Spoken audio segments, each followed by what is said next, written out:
তুরস্কের বাংলাদেশ নীতি। মুক্তিযুদ্ধে পাকিস্তানপন্থী পরবর্তীতে জামায়াতকে সমর্থন। তুরস্ক প্রায়শই নিজেকে ন্যায় বিচার, গণতন্ত্র এবং মুসলিম সংহতির প্রবক্তা হিসেবে উপস্থাপন করে।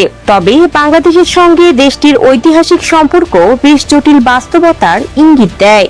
1971 সালে বাংলাদেশের স্বাধীনতার বিরোধিতা করা বিভিন্ন আন্তর্জাতিক ফোরামে বাংলাদেশের জাতীয়তাবাদী আন্দোলনের বিরুদ্ধে পাকিস্তানকে সমর্থন দেয়া এবং কয়েক দশক পরও যুদ্ধাপরাধীদের বিচারের সমালোচনা করা এমন একাধিক পদক্ষেপ নিয়েছে দেশটি। ফলে আঙ্কারার নীতিগত অবস্থান বহু বাংলাদেশির অনুভূতির সঙ্গে সাংঘর্ষিক হয়ে উঠেছে। কারণ বাংলাদেশের মানুষের কাছে মহান মুক্তিযুদ্ধই জাতীয় পরিচয় ও রাষ্ট্রের ভিত্তি। যুদ্ধের সময় তুরস্কের অবস্থান। 1971 সালে মহান মুক্তিযুদ্ধের সময় তুরস্ক বাঙালি জনগণের পক্ষে দাঁড়ায়নি। শুধু তাই নয়, দেশটি পাকিস্তানকে সমর্থন দেয়। মুক্তিযুদ্ধকে পাকিস্তানের অভ্যন্তরীণ বিষয় হিসেবে আখ্যায়িত করে তৎকালীন পাকিস্তানের ভৌগোলিক অখণ্ডতার উপর জোর দেয়। মুক্তিযুদ্ধ চলাকালে কিংবা 1971 সালের ডিসেম্বরে বাংলাদেশের বিজয়ের পরপরই তুরস্ক বাংলাদেশকে স্বীকৃতি দেয়নি। পাকিস্তান বাংলাদেশকে স্বাধীন রাষ্ট্র হিসেবে স্বীকৃতি দেওয়ার পর এবং বাংলাদেশকে ইসলামিক সহযোগিতা সংস্থা OIC এর সদস্যপদ দেওয়ার প্রাক্কালে 1974 সালের 22 ফেব্রুয়ারি তুরস্ক আনুষ্ঠানিকভাবে বাংলাদেশকে স্বীকৃতি দেয়। এই বিলম্ব তুরস্কের কৌশলগত অগ্রাধিকারের দিকেই ইঙ্গিত করে। স্নায়ুযুদ্ধের সময়কার নিরাপত্তা জোট এবং মুসলিম বিশ্বের বিস্তৃত রাজনৈতিক সম্পর্কের কারণে পাকিস্তান ছিল তুরস্কের দীর্ঘদিনের ঘনিষ্ঠ মিত্র। ফলে আঙ্কারার কাছে বাংলাদেশের স্বাধীনতার সংগ্রামকে সমর্থনের চেয়ে ইসলামাবাদের সঙ্গে সম্পর্ক অটুট রাখাই বেশি গুরুত্বপূর্ণ হয়ে উঠেছিল। OIC এবং বাংলাদেশের সদস্যপদ। ইসলামিক সহযোগিতা সংস্থা OIC-তে বাংলাদেশের সদস্যপদ অর্জনের ক্ষেত্রে তুরস্ক বাংলাদেশের পক্ষে কোনো সক্রিয় ভূমিকা রাখেনি, বরং পাকিস্তান তাদের অবস্থান পরিবর্তন করার পরই আঙ্কারা বাংলাদেশের সদস্যপদ মেনে নেয়। বাংলাদেশের OIC-তে সদস্যপদ অর্জনের কূটনৈতিক অগ্রগতির মূল কারণ ছিল পাকিস্তান কর্তৃক বাংলাদেশকে স্বীকৃতি দেওয়ার সিদ্ধান্ত। এটি মুসলিম বিশ্বের বৃহত্তর কূটনৈতিক উদ্যোগের ফল ছিল। তুরস্ক শেষ পর্যন্ত এই সিদ্ধান্ত মেনে নিলেও বাংলাদেশকে OIC-তে অন্তর্ভুক্ত করার পক্ষে সক্রিয় ছিল না। অনেক বাংলাদেশের কাছে এই ঐতিহাসিক ঘটনাক্রম আজও গুরুত্বপূর্ণ, কারণ মুক্তিযুদ্ধের সময় যেসব দেশ সক্রিয়ভাবে বাংলাদেশের পাশে দাঁড়িয়েছিল, জাতীয় স্মৃতিতে স্বাভাবিকভাবেই তারা ভিন্ন অবস্থানে রয়েছে। তাদের তুলনায় যারা ভূ রাজনৈতিক বাস্তবতা অনিবার্য হয়ে ওঠার পর বাংলাদেশকে স্বীকৃতি দিয়েছিল, তাদের অবস্থান আলাদা। জামায়াতে ইসলামী এবং তুরস্ক। 1971 সালের মহান মুক্তিযুদ্ধের সময় বাংলাদেশ জামায়াতে ইসলামী স্বাধীনতার বিরোধিতা করে এবং পাকিস্তানের পক্ষ নেয়।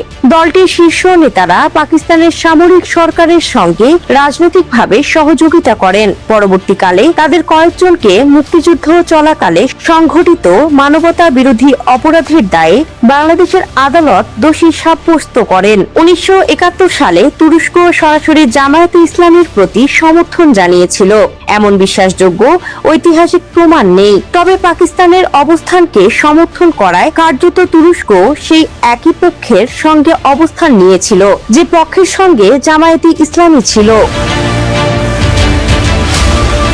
তুরস্কের প্রেসিডেন্ট রিসেপ তাইয়েপ এরদোয়ানের আমলে তুরস্ক বাংলাদেশ সম্পর্কের এই অধ্যায় নতুন মাত্রা পায়। 2010-এর দশক থেকে তুরস্ক বারবার বাংলাদেশের আন্তর্জাতিক অপরাধ ট্রাইব্যুনালের ICT কার্যক্রমের সমালোচনা করে। পাশাপাশি যুদ্ধাপরাধে দণ্ডিত জামায়াতে ইসলামের একাধিক নেতার মৃত্যুদণ্ড কার্যকর না করার আহ্বান জানায়। তুর্কি কর্মকর্তারা এসব বিচারকে রাজনৈতিক উদ্দেশ্য প্রণোদিত বলে মন্তব্য করেন। একই সঙ্গে তারা দণ্ডপ্রাপ্তদের প্রতি দয়া প্রদর্শনের আহ্বান জানান। অন্যদিকে বাংলাদেশের অবস্থান ছিল ভিন্ন। সরকারের মতে মুক্তিযুদ্ধের সময় সংঘটিত নৃশংস মানবতা বিরোধী অপরাধের জন্য বহু প্রতীক্ষিত বিচার নিশ্চিত করতে আন্তর্জাতিক অপরাধ ট্রাইব্যুনালের মাধ্যমে এসব বিচার সম্পন্ন করা হয়েছে। তুরস্ক, মুসলিম ব্রাদারহুড এবং জামায়াতে ইসলামী। প্রেসিডেন্ট রিসেপ তাইয়েপ এরদোয়ানের নেতৃত্বাধীন justice and development party AKP সরকার সাধারণত রাজনৈতিক ইসলাম সংশ্লিষ্ট বিভিন্ন আন্দোলনের প্রতি সহানুভূতিশীল অবস্থান নিয়েছে। বিশেষ করে মুসলিম ব্রাদারহুড দ্বারা প্রভাবিত সংগঠনগুলোর প্রতি তাদের এই অনুকম্পা আরও প্রকট। বাংলাদেশ জামায়াতে ইসলামী এবং মুসলিম ব্রাদারহুড দুটি পৃথক সংগঠন। তাদের ইতিহাস, উৎপত্তি ও জাতীয় প্রেক্ষাপটও ভিন্ন। জামায়াতে ইসলামীর আদর্শিক ভিত্তি গড়ে উঠেছে আবুল আলা মওদুদীর চিন্তাধারার ওপর। অন্যদিকে মুসলিম ব্রাদারহুডের জন্ম মিশরে হাসান আল বান্নার নেতৃত্বে। তবে গবেষকরা দুটি সংগঠনের মধ্যে কিছু গুরুত্বপূর্ণ আদর্শিক মিলের কথা উল্লেখ করেন। এর মধ্যে রয়েছে ইসলাম ও রাজনীতির সমন্বয়, ইসলামী নীতিমালা ভিত্তিক রাষ্ট্র পরিচালনার পক্ষে অবস্থান, তৃণমূল ভিত্তিক সামাজিক সংগঠন গড়ে তোলার উপর গুরুত্বারোপ এবং বিভিন্ন দেশের ইসলামপন্থী রাজনৈতিক শক্তির মধ্যে পারস্পরিক সহযোগিতার ধারণা।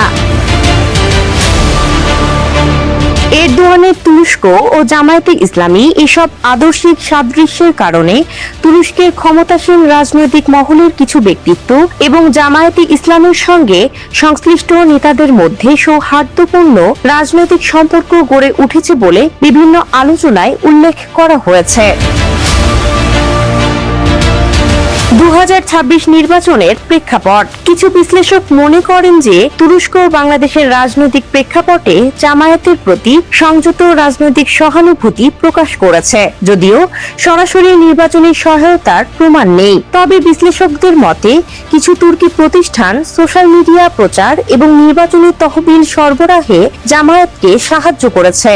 তবে তুর্কি সরকারের সরাসরি সম্পৃক্ততার দাবিগুলো যথাযথ তথ্য, উপাত্ত ও প্রমাণাদির মাধ্যমে সমর্থন করা প্রয়োজন। ইতিহাসের প্রভাব। বাংলাদেশে তুরস্কের নীতিগত অবস্থান ইতিহাসের স্মৃতিকে প্রভাবিত করে। মুক্তিযুদ্ধের সময় পাকিস্তানপন্থী অবস্থান এবং পরবর্তীতে জামায়াত নেতাদের সমর্থন আজও বাংলাদেশের জনগণের কাছে বিতর্কিত। একই সময়ে দুই দেশ নিজেদের মধ্যে বাণিজ্য, বিনিয়োগ, প্রতিরক্ষা, শিক্ষা এবং মানবিক খাতে সহযোগিতা প্রসারিত করেছে। সুতরাং অমীমাংসিত ঐতিহাসিক মতবিরোধের পাশাপাশি আধুনিক দ্বিপাক্ষিক সম্পর্ক বিদ্যমান আছে। বাংলাদেশ ও তুরস্কের জন্য চ্যালেঞ্জ হলো কিভাবে কার্যকর সহযোগিতা বাড়ানো যায় এবং একই সঙ্গে ইতিহাসের বাস্তবতা স্বীকার করা যায়। প্রকৃত বন্ধুত্ব গড়ে ওঠে ইতিহাসকে উপেক্ষা না করে, বরং তা স্বচ্ছ ও সম্মানজনকভাবে মোকাবিলা করে।